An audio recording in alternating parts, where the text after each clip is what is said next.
আজকের ক্লাসে আমরা ইলাস্ট্রেটর ওপেন করে দেখব এবং এর মধ্যে কি আছে সেটা জানার চেষ্টা করব। তো চলেন শুরু করা যাক। তো প্রথমে আমরা যখন ইলাস্ট্রেটরটা ওপেন করব তখন আমাদের সামনে ঠিক এভাবে করে একটা ইন্টারফেস শো করবে। তো এখানে রয়েছে ইলাস্ট্রেটরের যাবতীয় মেনু বার এবং এখানে রয়েছে কিছু অপশন। এটা আছে হচ্ছে ক্রিয়েট নিউ, তারপর ওপেন হচ্ছে যদি আমাদের কোনো ডকুমেন্ট ওপেন করা লাগে তাহলে আমরা ওপেনে ক্লিক করব।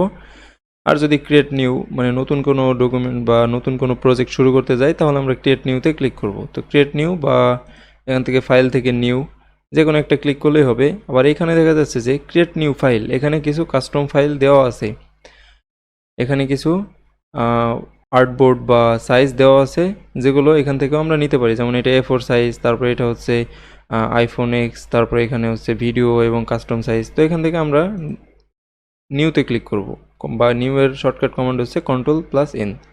তো নিউতে ক্লিক করলাম কারণ আমরা একটা নতুন আর্টবোর্ড ক্রিয়েট করব। তো দেখেন যখনই আমরা এখানে নিউতে ক্লিক করছি বা ক্রিয়েট নিউতে ক্লিক করছি তখন আমাদের সামনে একটা ইন্টারফেস আসছে। এখানে দেখা যাচ্ছে যে প্রথমেই রয়েছে নেম হচ্ছে আমরা এই যে প্রজেক্টটা কাজ করব সেটার নাম। তো এটা হচ্ছে যে কোনো একটা দিয়ে দিই, যেমন P1 বা প্রজেক্ট 1।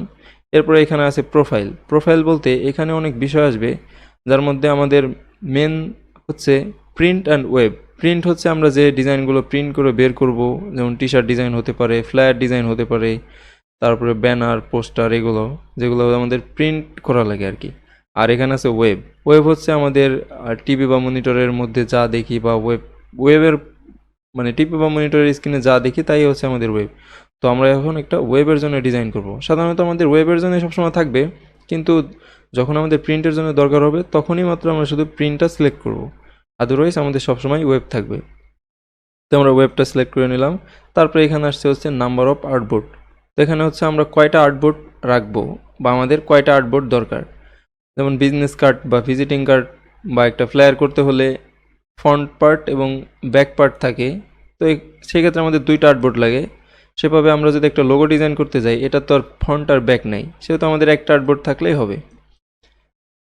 তো এখানে একটা থাক। এরপর এখানে আছে হচ্ছে সাইজটা হচ্ছে আমাদের এখান থেকে কাস্টমাইজ করে দিতে পারবো। দেখেন এখানে পিক্সেল অলরেডি নিয়ে নিছে, তো এখান থেকে আমরা সাইজটা কাস্টমাইজ করে দিতে পারবো। যেমন আমরা 1000 বাই 1000 পিক্সেল নিব। এটা হচ্ছে ওয়েথ আর একটা হচ্ছে হাইট। সবসময় আমরা মনে রাখবো যে কোনো জায়গা গুগলে সার্চ করি বা যেখানেই সার্চ করি, যে কোনো জায়গায় যদি আমরা মাপ পাই যে এত ইন্টু এত, যেমন হচ্ছে 1000 ইন্টু 1000, তাহলে আমরা সবসময় ধরে নিব লেফট সাইডেরটা বা যেটা শুরু হয়েছে সেটা হচ্ছে আমাদের ওয়েথ, আর মানে এটা হচ্ছে দৈর্ঘ্য, এবং হাইট প্রস্থ যেটা হচ্ছে রাইট সাইডে থাকবে। তো এখানে হচ্ছে আমাদের 1000 বাই 1000 দিয়ে দিলাম। একটা ফাইল ক্রিয়েট করব। এখন হচ্ছে আমাদের এই ফাইলটা কি ইঞ্চিতে করব, পিক্সেলে করব, নাকি মিলিমিটারে করব, না সেন্টিমিটারে করব, এর জন্য আমাদের একটা ইউনিটস আছে। এখানে আমরা ক্লিক করলে, এই অ্যারোতে ক্লিক করলে এখানে আমরা অনেক কিছু পাবো। তো আপাতত আমরা যেহেতু একটা ওয়েবের জন্য ডিজাইন করব, এর জন্য আমরা এটা পিক্সেলই রাখি। দেখেন যখনই আমরা কাস্টমাইজ করা শুরু করছি তখন সাইজ তারপরে প্রোফাইলগুলো কাস্টমাইজ মানে একটা সিগন্যাল আসছে। এরপরে এখানে আছে হচ্ছে ওরিয়েন্টেশন। তো আর্টবোর্ডটা আমরা কিভাবে রাখবো, আমরা যে একটা আর্টবোর্ড ক্রিয়েট করতেছি ডিজাইন করার জন্য, এটা আমরা কিভাবে রাখবো, এটা কি আমরা ভার্টিক্যালি রাখবো না হরিজন্টালি রাখবো। তো আমাদের এটা যেহেতু আমাদের এই পেজের সাইজ বা আর্টবোর্ডের সাইজ আছে 1000 বাই 1000, সেহেতু দুইটা একই বিষয়, সমস্যা নেই, একটা রাখলেই হয়। তো এখানে তারপরে আছে হচ্ছে ব্লিড। এটা হচ্ছে আমাদের প্রিন্টের যখন কাজ করব, প্রিন্টের সময় আমাদের ব্লিড লাগে। আমাদের প্রিন্ট করার পরে একটু একটা অংশ কেটে ফেলা লাগে বা ডিজাইনটা যেন আমাদের কাটার সময় ডিজাইনটা না কাটে, এর জন্য আমরা ব্লিড রাখি। তো আপাতত যেহেতু আমরা ওয়েবের জন্য একটা ডিজাইন করব সেহেতু আমাদের ব্লিডের কোনো দরকারই নেই। তারপরে হচ্ছে এখানে আছে কিছু অ্যাডভান্স অপশন। দেখেন এটা আপনাদের অফ থাকতে পারে, আপনারা এখানে অন করে নেবেন। দেখেন প্রথমে আছে হচ্ছে কালার মোডের মধ্যে দুইটা কালার মোড আছে, একটা CMYK একটা RGB হচ্ছে রেড, গ্রিন অ্যান্ড ব্লু। তো এই তিনটা কালারের সমন্বয়ে আমাদের সব কালার তৈরি হয়, ওয়েবের যত কালার। আর এখানে আরেকটা আছে হচ্ছে CMYK। যখনই দেখেন আমরা CMYK তে ক্লিক করব, আর্টবোর্ডটা কিন্তু আমরা এখান থেকে ওয়েবের জন্য নিছি, এই যে ওয়েবের জন্য নিছি, কিন্তু এখানে যদি আমরা CMYK ক্লিক করি, CMYK এর ফুল মিনিং হচ্ছে টাইম মেজেন্টা ইয়েলো আর হচ্ছে ব্ল্যাক। তো এখানে যখনই আমরা CMYK ক্লিক করব, দেখেন এখানে একটা রং সাইন দেখাচ্ছে। তো এর জন্য আমরা অবশ্যই ওয়েবের জন্য যখন আমরা ডিজাইন করব তখন আমরা RGB রাখবো, আর যখন আমরা প্রিন্টের জন্য ডিজাইন করব তখন আমরা CMYK রাখবো। তাহলে আমাদের অ্যাকচুয়াল কালারটা পাবো। তো এখানে আমরা আরজিবি রাখি। এরপরে এখানে আছে রাস্টার ইফেক্ট। যখনই আমরা একটা রাস্টার ইমেজরে কনভার্ট করবো ভেক্টরে, তখন এর পিক্সেলটা কেমন কি হবে, এটা হাই রেজলিউশন হবে না লো রেজলিউশন হবে, সেটা ডিপেন্ড করে। তো এখানে সব সময়ের জন্য আমরা হাই রেজলিউশনই রাখবো 300 পিপিআই। তারপরে এখানে একটা আছে ডিফল্ট, এটা ডিফল্টই থাক। এরপরে আমরা ক্রিয়েট ডকুমেন্টে ক্লিক করব। ক্রিয়েট ডকুমেন্টে ক্লিক করলে এতক্ষণ ধরে আমরা যে আর্টবোর্ডটা সাজাইছি সেটা হচ্ছে এটা হচ্ছে আমাদের মেন আর্টবোর্ড।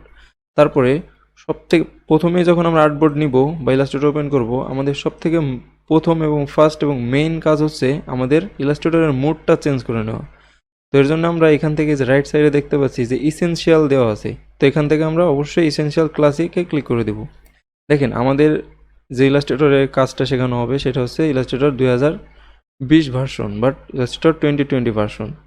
তো এটা হচ্ছে ইজি আছে, সহজ আছে, বা এটা হচ্ছে একটু ল্যাগিং কম হয়, তাই আমরা এটা ইউজ করব। তা আপনারা তাইলে হচ্ছে এর আপডেট ভার্সনগুলো ডাউনলোড করতে পারেন বা ইউজ করতে পারেন, কোনো সমস্যা নেই, কিন্তু সেমই ব্যাপার। তো এখান থেকে আমরা যে ভার্সন ইউজ করি না কেন, আমরা এখান থেকে সবসময় ইসেনশিয়াল ক্লাসিক মোডটা আমরা দিয়ে রাখবো। তারপরে দেখেন এখানে যখন আমরা রেজিস্টার ওপেন করব, আমাদের আর্টবোর্ডটা তৈরি হয়ে যাবে। আর্টবোর্ডের আমরা সাইজ এখানে রাখছিলাম হচ্ছে 1000x1000, আমাদের 1000x1000 একটা আর্টবোর্ড সাইজ তৈরি হয়ে গেছে। যত ক্যানভাস দেখতেছেন সব কিছুর মধ্যে আমাদের এই যে হচ্ছে সেই 1000x1000 সাইজ আর্টবোর্ড। এই আর্টবোর্ড যতই ডিজাইন করি আমরা, এখানে আর্টবোর্ডের মধ্যে রেখে সেভ দিলে ওই ডিজাইনটা আমাদের আর কি আর্টবোর্ডের মধ্যে থাকলেই হলো। যাই হোক, এরপর আসতেছে হচ্ছে আমাদের ইলাস্ট্রেটর ইন্টারফেস সম্পর্কে একটু ধারণা দিই। দেখেন এখানে লেফট সাইডে আছে হচ্ছে টুল বার বা নেভিগেশন বার। তো এখানে প্রথমেই আছে সিলেকশন টুল। তো এরকম এক একটা টুলের এক একটা নাম, যেমন আমরা আর্টবোর্ড নিছি, এখানে একটা আর্টবোর্ড টুল আছে। তো দেখেন আমরা তখন হচ্ছে আর্টবোর্ডের সংখ্যা 1 ছিল, এখানে আমরা যদি আর্টবোর্ডের সংখ্যা দিয়ে দিই 2, তো এটা হচ্ছে 1 2 হয়ে যাবে। এখান থেকে যদি আর্টবোর্ড আমরা একটা নিতে চাই নিতে পারবো, কোনো সমস্যা নেই। বা এখান থেকে যদি প্লাস করে আমরা আরেকটা আর্টবোর্ড বাড়াই, বা এখান থেকে যদি একটা আর্টবোর্ড আমি ডিলিট করে দিতে চাই তাও পারবো। আবার যদি চাই হচ্ছে এখান থেকে একটা আর্টবোর্ডে আমরা আবার ম্যানুয়ালি কপি করব, অল্টার ধরে কপি করব, এটা আমাদের পরের ব্যাপার, এটা আমরা পরে আস্তে আস্তে জানবো। যাই হোক, এটা হচ্ছে আর্টবোর্ড টুলের কাজ। তো এটা আমরা যদি ডিলিট করে দিই, আরেকটা আর্টবোর্ড আমাদের থাক। এটাকে আমরা আর্টবোর্ডটা যখন আমরা নিব, তখন আমরা আর্টবোর্ডটা কাস্টমাইজ করতে পারবো। যেমন এখানে আমরা হরিজেন্টালি রাখতে পারবো, ভার্টিক্যালি রাখতে পারবো। যদি আমরা এই আর্টবোর্ডের উপরে একটু কর্নার করে দিই এবং এটা যদি হরিজেন্টাল করি, এই যে হচ্ছে এর যে লুকটা সেটা। তারপরে যদি ইলাস্ট্রেটর থেকে কোনো সময় আমাদের ব্যাকে যাওয়া লাগে, কন্ট্রোল জেডে ক্লিক করব। তারপরে দেখেন এখানে রয়েছে হচ্ছে আমাদের টুল বার, তারপরে এখানে রয়েছে আমাদের মেনু বার। প্রত্যেকটার মধ্যে আমাদের অনেকগুলো করে মেনু রয়েছে, এগুলো আমাদের সব ডিজাইনের মধ্যে দরকার হবে। এবং এখানে রয়েছে কিছু অপশন, যদি কারোর এখানে কিছু না থাকে বা এখানে কিছুই না আসে, তাহলে কোনো সমস্যা নেই বা ভয় পাওয়ার কিছু নেই। এখানে সব বিষয়গুলো আমরা ধারাবাহিকভাবে শেখাবো। এবং এখানে যদি কোনো কিছু দরকার হয় বা না থাকে, তাহলে আমরা উইন্ডো থেকে আনতে পারবো। যেমন এখানে দেখেন যে কোনো কিছু যদি আমার না থাকে, আমি উইন্ডো থেকে জাস্ট ক্লিক করবো আর এগুলো এখানে চলে আসবে। এই দেখেন এক একটা করে যেটা আমাদের দরকার হবে সেটা আমরা এখানে নিয়ে আসবো। তো যাই হোক, তো আজকের ক্লাস এই পর্যন্তই। আগামী ক্লাসে আমরা ইলাস্ট্রেটরের বেসিক শেপ, আদার্স শেপ নিয়ে কাজ শুরু করব এবং প্রজেক্ট ভিত্তিক কাজ শুরু করব। আগামী ক্লাসে সকলেই আমন্ত্রিত।